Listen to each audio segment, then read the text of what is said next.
এক দেশে ছিল লাফালাফি করতে ভালোবাসা এক ছোট্ট খরগোশ। নাম তার লাফু। একদিন সে জঙ্গলের ভিতর দৌড়াতে দৌড়াতে হঠাৎ একটা ঝিকিমিকি আলো দেখতে পেল। কাছে গিয়ে দেখে গাছের নিচে পড়ে আছে একটা সোনার পাতা। লাফু ভাবলো এটা তো জাদুর কিছু।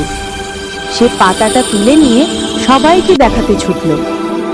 কিন্তু পথে শিয়াল এসে বলল, এই পাতা আমাকে দাও, আমি তোমাকে সুস্বাদু গাজর দেব।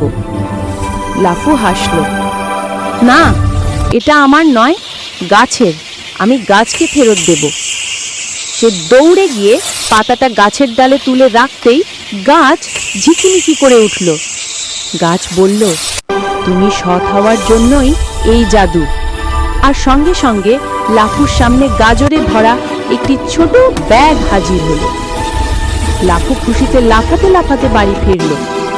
সে বুঝল সততা সবসময় শেষে পুরস্কার দেয়। আর এভাবেই খরগোশ লাফু জঙ্গলের সবার প্রিয় হয়ে গেল।